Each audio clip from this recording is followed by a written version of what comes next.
रायगड जिल्हा परिषदेचे नवनिर्वाचित कृषी सभापती वैकुंठ पाटील यांनी पदभार स्वीकारताच अधिकाऱ्यांना फैलावर घेतले। पहिल्याच आढावा बैठकीत त्यांनी फील्डवर उतरा असा थेट आदेश दिला।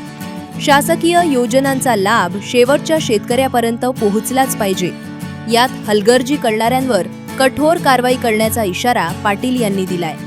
कृषी योजनांची अंमलबजावणी आणि निधीच्या नियोजनाचा आढावा घेताना त्यांनी कामकाजात पारदर्शकता ठेवण्याच्या सूचना केल्या। शेतकऱ्यांच्या जनजागृतीसाठी आता प्रत्येक तालुक्यात कृषी मेळावे घेण्याचे नियोजन असून सुस्त प्रशासनाला त्यांनी चांगलेच खडसावले। हे शेतकरी मेळावे या ठिकाणी आयोजित करण्यात येणार आहेत।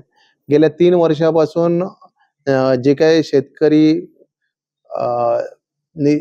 शेतकरी पुरस्कार जे आहेत ते पुरस्कार थांबले गेले आहेत। त्याचबरोबर लाभार्थींना ज्या ज्या गोष्टी दिल्या गेल्या आहेत, मग त्या ठिकाणी ट्रॅक्टर असतील, टुल्लू पंप असतील, अनेक त्या योजना असतील, त्या योजनांचं त्या ठिकाणी वाटप योजनाच्या लाभार्थींना त्या ठिकाणी वाटप होणार आहे। त्या कृषी मेळाव्याच्या माध्यमातून आपल्याला सरकारकडून आलेल्या मदतीचं पूर्णपणे प्रबोधन होणार आहे।